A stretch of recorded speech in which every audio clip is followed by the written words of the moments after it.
Sanctus, Sanctus,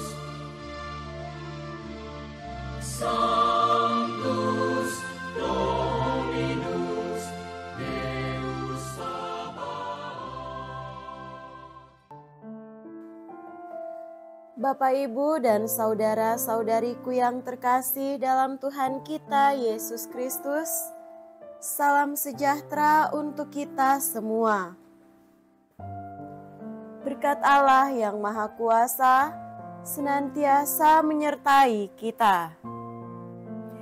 Marilah kita mendengarkan dan merenungkan bacaan-bacaan kitab suci hari Rabu tanggal 15 November tahun 2023. Bacaan pertama dari kitab Kebijaksanaan bab 6 ayat 1 sampai 11. Hai para raja yang memerintah orang banyak dan bermegah karena banyaknya rakyatmu, condongkanlah telingamu. Sebab Tuhanlah yang memberi kalian kekuasaan, dan dari Tuhan yang Maha Tinggilah asal pemerintahan. Ia akan memeriksa segala pekerjaanmu, serta menyelami rencanamu. Sebab sebenarnya kalian hanyalah abdi kerajaannya. Maka kalau kalian tidak memerintah dengan tepat, tidak pula menepati hukum, atau tidak berlaku menurut kehendak Allah, Ia akan mendatangi kalian dengan dahsyat dan cepat. Pengadilan yang tak terelakkan akan menimpa para pembesar. Memang para bawahan dapat dimaafkan karena belas kasih, tetapi para penguasa akan disiksa dengan kejam.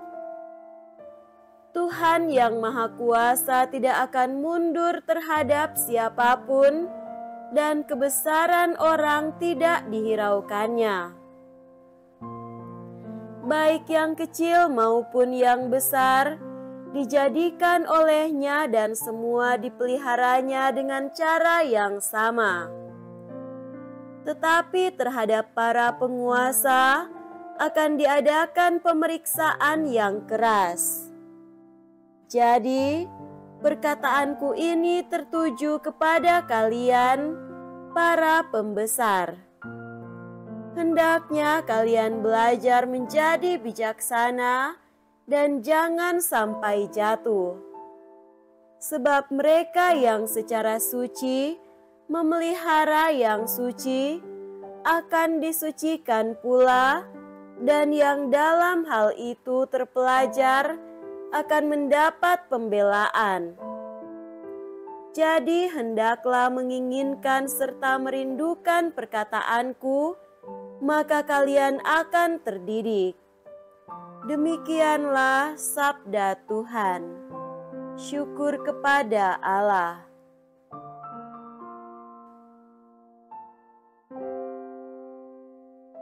Semoga Tuhan beserta kita sekarang dan selama-lamanya.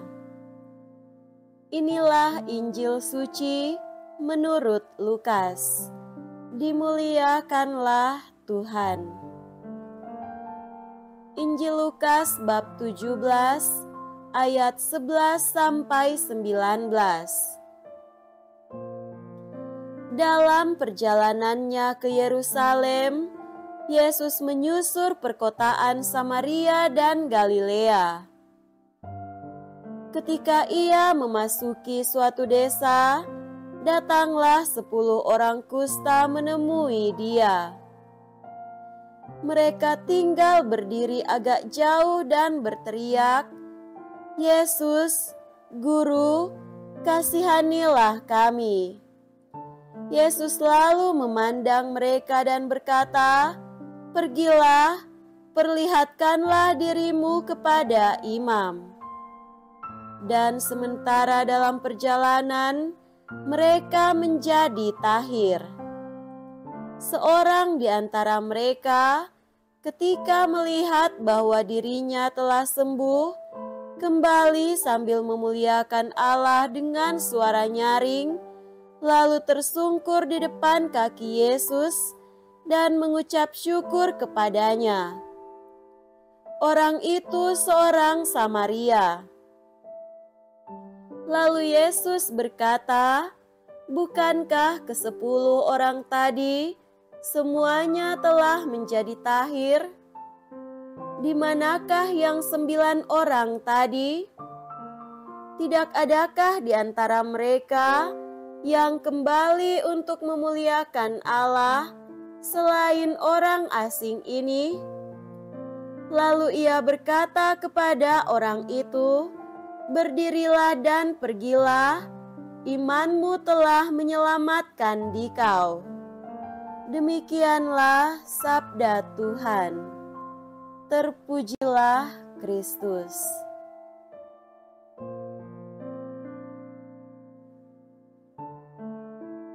Saudara-saudariku yang terkasih dalam Tuhan kita Yesus Kristus, tema renungan kita pada hari ini adalah mari bersyukur dan berterima kasih.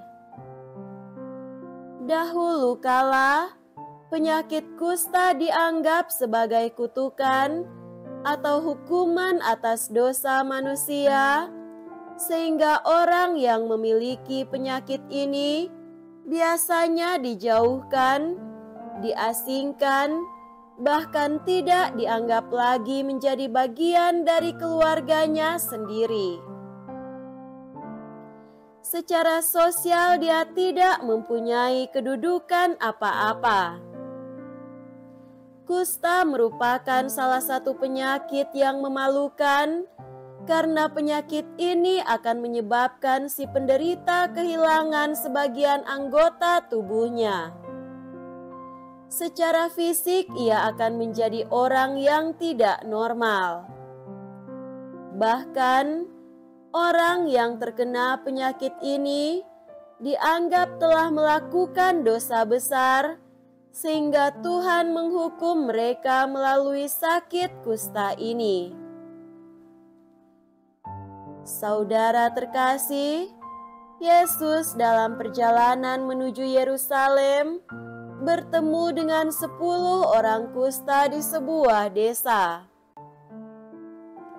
Ke-10 orang itu meminta belas kasihan Yesus untuk menyembuhkan penyakitnya.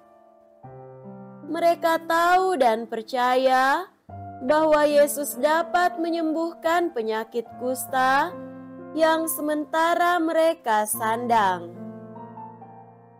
Mereka bahkan berseru kepada Yesus dengan segenap hati agar mereka dapat disembuhkan.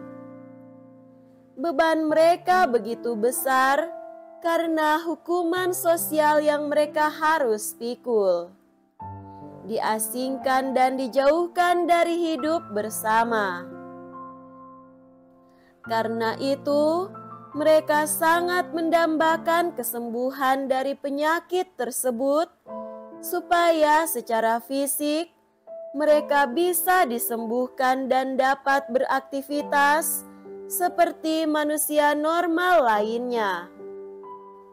Tetapi juga secara sosial, mereka boleh memperoleh pengakuan yang formal. Melihat orang-orang kusta tersebut, Yesus tidak membiarkan mereka. Yesus tahu betapa menderitanya mereka.